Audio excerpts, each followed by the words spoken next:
ลงหวยทุกคนมาเนี่ยลงหวยไปหาตึกปรากฏไปลองเบิ่งน้ำขุนหน่อยหนึ่งเนาะไป3 คนกับหลานใส่เบ็ดทะเลเบ็ด3 หลังเอามาทะเลเบ็ดเบ็ดเอามาซิปไปเขามากินคนเลยเนาะจับไว้เขาไม่ได้ใส่โอ้ยผมตัวผมปูผ่านมาอะไรไปหนึ่งจับมันเพื่อที่ไหนตัววัตถุวันมันกินเนาะหน่อยปุ๊บยิ้วถ้าเบิ่งผลงานนำกันเนาะเขาทาอยู่บ่ไหมน้ำขุนหน่อยหนึ่งไปลองเบิ่งพอกันอยู่หน้าไม้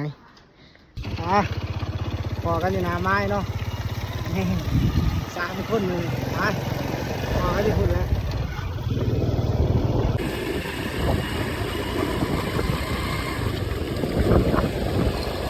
คนกำลังมากคุณกำลังมาหอดไม้เนาะไม้ที่ว่าเขาจะลองมาติดอยู่รุ่นเบิ่งนำกันจะมีตัวอยู่บ่ถือว่าบุคือแล้วเนาะทุกคน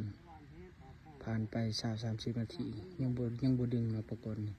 ถือว่าปรากฏนี้ยังบ่ออกเนาะถ้ามันออกเนี่ยจะได้มันก็ต้องกินแต่วันนี้บ่ตอดบ่ยังเลยก็ถือว่าปลาเนี่ยยังบ่ออกขึ้นไปรุ่นเบิ่งน้ำร่วงรอบหน้าพุ่นละบัดนี่ถือว่ารอบนี้มาลองไม้เบิ่งยังบ่ผ่านเนาะปลาบ่ออกถ้ามันออกมันดึงแล้ว